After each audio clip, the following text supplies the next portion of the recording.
Alors Adam Weishaupt était un professeur de droit canonique, donc droit religieux, à l'université d'Ingolstadt, qui était une université placée sous l'autorité des jésuites.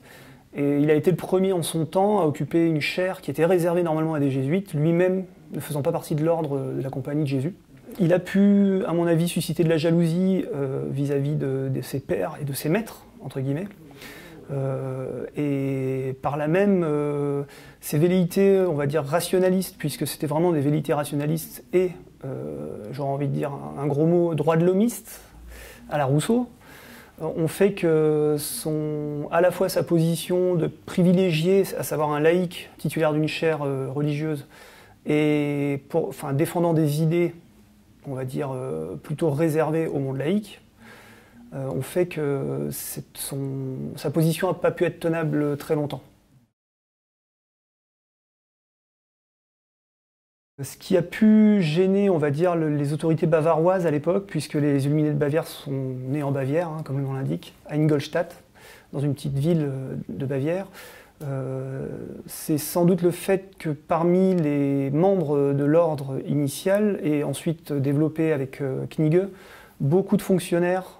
beaucoup de professeurs, beaucoup d'artistes, d'écrivains et de figures locales se sont greffés,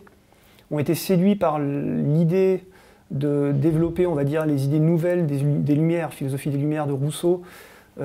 surtout Rousseau, hein, j'insiste là-dessus. La société secrète offrait un modèle, c'est dans ce sens-là qu'il l'entend, une coquille au sein de laquelle les personnes désireuses de partager des connaissances et, à la rigueur, exprimer des idées qui n'étaient pas audibles dans la société civile de l'époque, puissent le faire librement. Autrement dit, c'était une société secrète de protection. Le vrai symbole des Illuminati, en fait, il n'y en a pas qu'un, il y en a plusieurs, selon la classe à laquelle appartenaient les adeptes de l'ordre. Le premier symbole qui fut utilisé par les Illuminés de Bavière, c'est la chouette de Minerve, principalement, donc une chouette chevêche de petite taille, pas plus grande qu'un chat, et qui représente l'oiseau de la sagesse, qui prend son envol à la tombée de la nuit. D'autres symboles apparaissent au fur et à mesure de la progression au sein de l'ordre. L'œil qui voit tout n'apparaît pas, jamais. On sait qu'à un certain degré, mais ça je laisserai les lecteurs aller dans le livre, la pyramide apparaît sur un tapis de loge, tout classique. Donc la pyramide apparaît sans œil,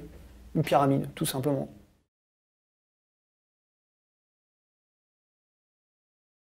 Alors la chose étrange avec les Illuminés de Bavière, c'est que c'est une société secrète qui, dès 1785, donc au moment où elle a été interdite, et même un peu avant,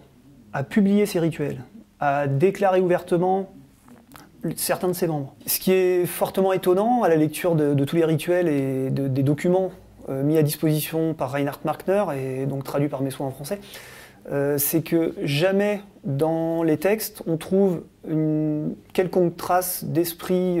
conspirateur, précisément puisqu'elle déclarait même dans ses rituels ne pas vouloir nuire ni au trône, ni à l'autel, ni au pouvoir, mais améliorer les choses. Donc c'est quelque chose d'évident, de clair,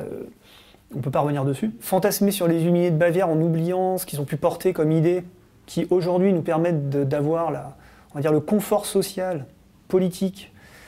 humain qu'on a gagné, c'est vraiment être paresseux intellectuellement et ne pas vouloir aller chercher plus loin que le bout de son nez.